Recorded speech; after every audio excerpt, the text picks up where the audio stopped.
समस्त को पुनर्बार नमस्कार।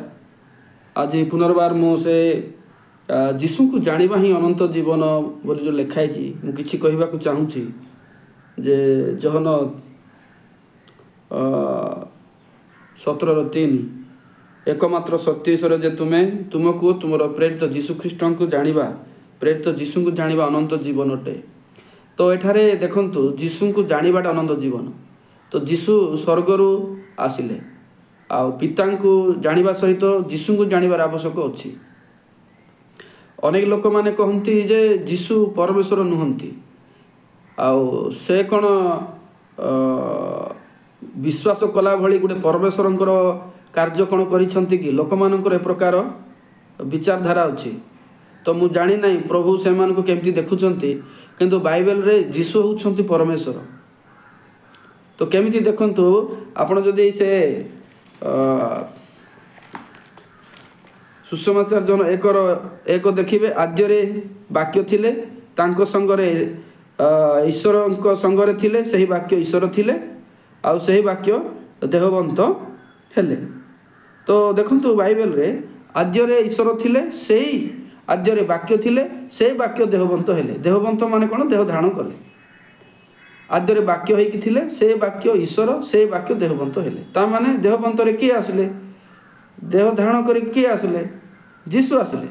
तेणु जीशु जे परमेश्वर है प्रमाणित किंतु जो मैंने देखती ना जो मैंने ग्रहण करती ना से संभव ना किंतु आमे भी बाध्य ना किंतु आमे निज जीवन पर चिंता करूँ। जड़े लोक आज एड़े एड़े बड़ कथा कहूँ से लोक निजर विश्वास विषय जानी कि ख्रीष्टों विषय जानी कि स्पष्ट भाव में लिखाई जीशु होती आद्यरु थिले आउ से देहवंत होगी जगत को आसले। तो जीशु कौन परमेश्वर नथिले? जीशु ही परमेश्वर अटंती। जदि कलसी जदि देखिए कलसी मध्य लिखाई एक पर्व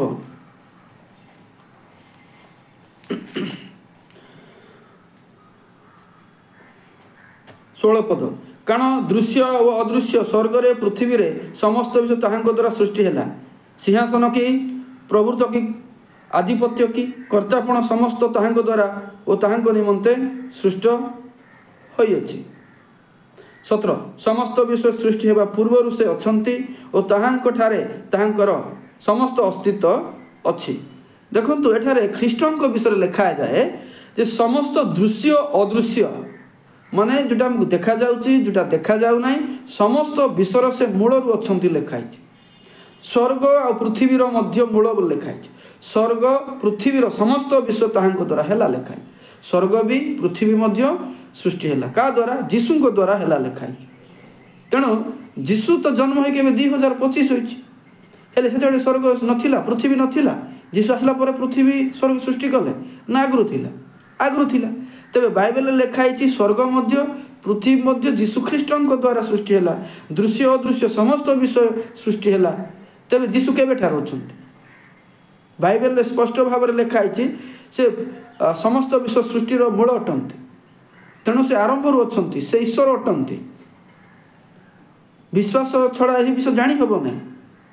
लोक मैंने अनेक कथा कहती शेष दिन में तार विचार से उत्तर देवे आउ किए कहते भिन्न भिन्न मत कथा कहते से भिन्न भिन्न कथा आम विश्वास करवा नहीं। जीशु ख्रीष्ट परमेश्वर एटा बाइबल रे प्रमाणित अटे। आद्यरु थिले से ही सृष्टि कले आ जगत रे जेतले पाप बढ़िला पाप क्षमा करबा निमंते पाप रक्षा करबा निमंते से जगत को मनुष्य रूप धारण करी पापी मानक निमंते मृत्यु भोग करिया को आसिले। आ मनीष थिलारु मले सेंती नाही पापी माने जेहेतु पाप क्षमा करिया पई उपाय नाही। आज मध्य लोक मान देखिले किए पाप क्षमा पाई निजर कर्म द्वारा किए स्वर्गजीवी बोली कहि पारुछि किछि नाही। सेति जीशु को ग्रहण करवार अछि।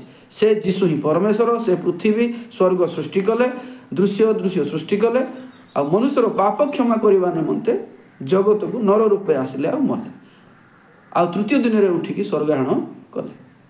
सेति तांकर सत्यता जानले मुक्ति अछि विरोध द्वारा दंडाज्ञा अछि किछि लाभ नाही। तेणु आपण माने चिंता करंतु वाक्य कोन कहूछि आ जीशु जे परमेश्वर यही विषय संक्षिप्त भाव में आपण मान सहित ଆଲୋଚନା କଲି। ଏତିକି, ନମସ୍କାର।